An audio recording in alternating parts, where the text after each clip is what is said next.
Hey guys, Solomon here. Hope you are having a great day. Today's video, I'm going to be answering a question that a bunch of y'all have been asking for quite a while, and that's what the heck do we do when playing the Hippo against an Austrian attack type system from white, right? White playing d4, e4, f4, looking to break the game open with f5. I know that a ton of y'all have had an issue with this and have really had your whole Hippo system compromised. I've had this happen to me as well before I knew what to do, okay? I used to face this exact kind of position, and I'd just get absolutely wiped. So I put quite a bit of time into studying this and, trying to figure out the best lines, the best ideas. And I put those in my Hippo course. If you're interested in learning more about the Hippo, I made a course that's over 6 hours long. I will leave a link to it in the description below. But in this video, I'm going to be showing you a game that I played recently, which highlights these ideas against the Austrian. Okay, now, most of the time, I am totally for a full Hippo setup. I fight for that, right? Even in my course, whenever I can, right? I say, here's the full Hippo setup. You can go for this, but here's also, a transposition that you can play if you want, right? I'm not huge on, 6, 7, 8, whatever, however many it is, semi-hippos, right? I like the Hippo. I want to get into it, but there's moments where we simply can't. Okay, that's the truth.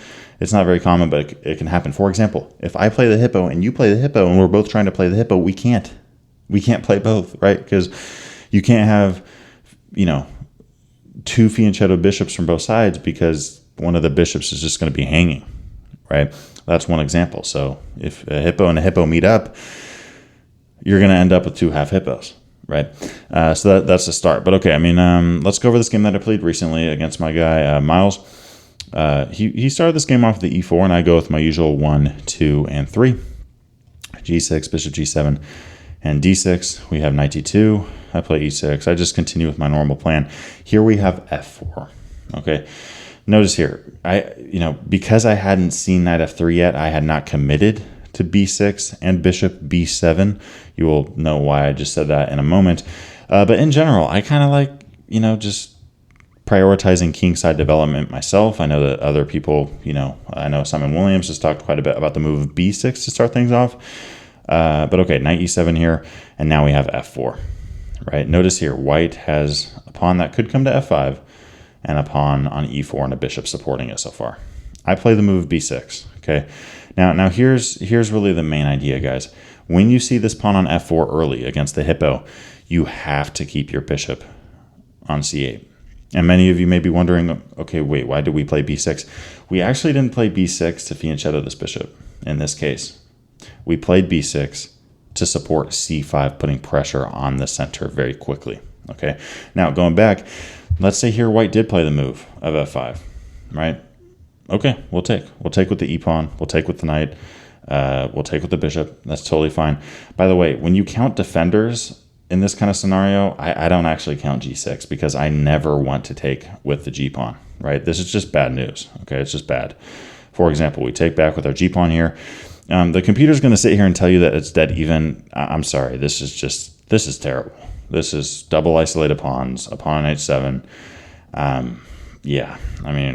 Black can lose this game fast, just in general, right? So really when I'm going back to this kind of position, I'm not really counting this pawn, but what I do have is a pawn on e6, a knight on e7, and a bishop on c8, always covering f5. This is extremely important, okay? So again, play knight e7, and don't play knight d7 because that would get in the way of your bishop, right? So you really want all three of these looking at f5 at all times, and then you want to start making pressure and putting pressure on d4. The game continued here with white playing knight f3.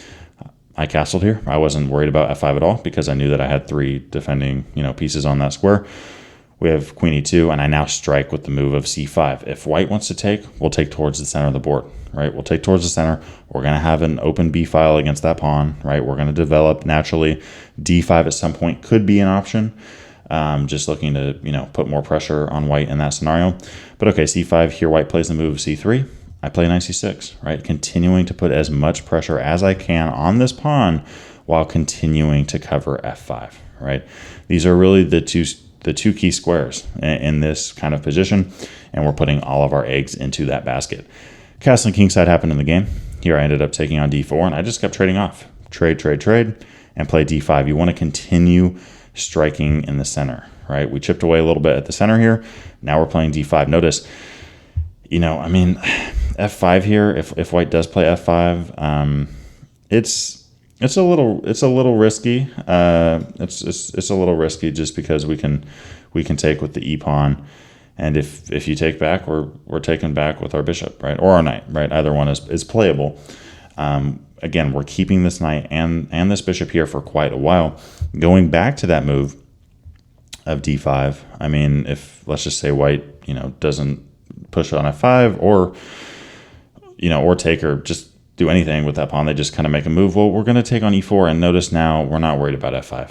We're not worried about it anymore because there's not a pawn supporting it. We can play knight d5, very solid, strong placed knight here. A bishop potentially on the way. Black here with a comfortable game, and white with an isolated pawn on d4. That is going to be a weakness as we go ahead and try to make this into a strong endgame position. So I play the move d5. My opponent, Miles, he actually plays e5 advancing here, and I just play knight c6, right? We're really not worried about f5 anymore. We have so much, help on that square. I play the move knight c6. I'm putting pressure on d4. Queen f2 is played. The question I have for you guys is, which bishop is better here? The bishop on d3 or the bishop on c8? I think it goes, without saying that this bishop on d3 is much better. It's on the opposite color of its pawns, and it can see quite a bit. My bishop, on the other hand, it feels like I'm in a French, right? I have a tall bishop that's really not active at all, can barely move. Bishop d7 just clogs the thing up. So even going back here, I play knight c6, right? With the idea of playing, once white defends this with some kind of move like, queen f2 or knight f3, knight b4, attacking this bishop, right? I would love a trade here. I would love to trade off. And if something like bishop b1, I was planning to actually play bishop a6, right? Now all of a sudden we do have an active bishop. Rook d1, let's throw the knight in. And if you want to trade, that's fine, right? Now my bishop has all these potential squares that it can go to, depending on where this knight moves. Going back to knight b4, white plays bishop e2, I play bishop a6 anyways, right? Again, this bishop is much stronger than mine, so I want to trade off my bad bishop for your good one. I play bishop a6, I take on e2, play rook c8, knight f1 is played here. So apparently, I play queen d7. Apparently this, instead of queen up, rook takes is actually an option here. I thought about this for quite a bit. I saw this line of taking on a2. I win a pawn, but then I lose a pawn. I play knight c6. I'm attacking a rook and a pawn on d4, but then I saw this move of rook a4, and I didn't quite see what to play from here because, after queen d7, I saw that queen d1 could be played, and white's kind of holding on to everything, right? We don't have any kind of knight takes e5 tricks or anything because, the queen defends both the rook and the pawn, and the rook defends the pawn. So I didn't see a follow-up here. Apparently, after knight a5, black here has a slight edge. Our rook is able to activate soon, and this knight's looking to c4, and this queen's a little bit awkward. So I think that this is definitely an option that I should have looked into more. Of course, I tried, but I don't know. I didn't have a clear vision for this position. I kind of missed knight a5 there. So going back to knight f1 here, instead of taking the rook, I just play queen d7. a3 is played. I play knight c6, and because of a3, the light squares are a little bit weaker. So I reroute my knight to a5, attacking those light squares. Notice something like b4, it's just not great, right? The knight is able to jump into c4, and it's going to be very strong with a lot of support. At the very least, we're going to get a pass pawn there. Knight e3 is played. I end up taking that rook off, playing rook c8. We trade rooks. And here after queen takes, my opponent offers me a draw. I thought about it for quite a bit, and I accepted.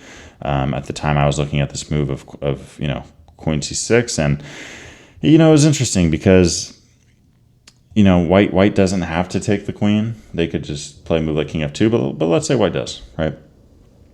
It might seem like I'm better here, and I would much rather have black than white, but how do I make progress, right? Knight c2 just defends the pawn. The second I want to get busy, white can just kind of do their thing, play b3. If I play knight d2, in this case, b4 is an option. I just didn't see a clear way to win this game. At the end of the day, the engine's telling me knight a1. I guess knight a1 holds here, but it's It looks awkward, obviously. But all that to say, I mean, after that queen move, we agreed on a draw. But the main idea that I want you to get from this video, okay, when you see white delaying this whole knight f3 move, or if they play f4 right away, you know, one idea that you can play is not putting a knight on d7 and not fianchettoing your bishop. The reason for this is because you want 3 pieces all looking at f5. That way, if they ever do break with f5, you have so much support there, you're just going to keep taking back, and you don't have to have double isolated pawns at the end of it all, right?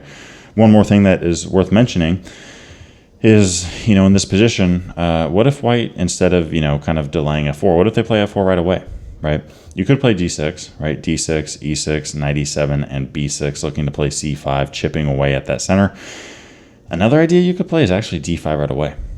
So, you know, I challenge you guys that play the hippo, if you're worried about that immediate kind of thing, d5 is actually very interesting. You know, we're putting pressure on this pawn. If you push the pawn, we have moves like h5 available. This is one of the options.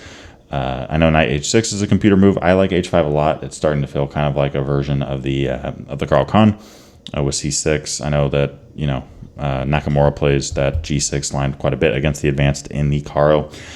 But yeah, we're just looking to play knight h6, bring our bishop out. Obviously, we're not in a hippo anymore, but this is an option that you have available.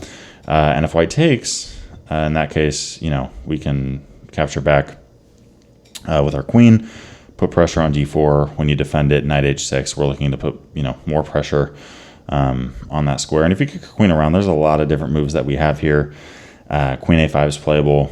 Queen d8 is playable. A lot of options that we have. But white here, if you look at their pawn structure, it's just kind of awkward. So that's one thing to think about as well. Of course, d5 right away really only works if white is delaying moves like knight c3 and stuff, and they just play f4 right off the bat. But that's something worth mentioning as well. Again, you know, I think that repetition is key. You know, in my videos, I often go over the same idea multiple times. The reason for that is because I really want you guys to not just hear it once, but really process it, see it multiple times, get a feel. This is the idea. We're not counting g6. Right? Because we're never going to take with that pawn. We're never going to take. If you ever do get a position like that, just don't take. Wait for them to take your pawn, and then you can take back towards the center. Until then, we have 3 supporting pieces on that square, and then we're just going to start chipping away at that center. Right? c5 ideas, knight c6 ideas, d5 ideas. We're totally fine. Right? And as I said, I was not worried about a kingside attack here. I castled very quickly, because I knew that, you know, a c5, knight c6, and all this pressure, as well as all the support that I had on this f5 pawn push, black's more than okay. Thanks for watching today's video. If you haven't already, make sure to drop a like, subscribe to this channel, as well as hit that notification bell if you enjoyed it, so that you don't miss out on anything that we got dropping soon. On top of that, I want to give a big shout out to my Patreon supporters for the month of August in 2023. A big shout out to y'all, by the way. If you're interested in joining the Patreon community, we have some added benefits, including exclusive PGNs for every single new Chess Giant video that comes out. And on top of that, we have a once a month session, in which case I go over patrons' personal games. These are just a couple of the benefits that we have recently added, and we're looking to add more. I'll see y'all in the next one.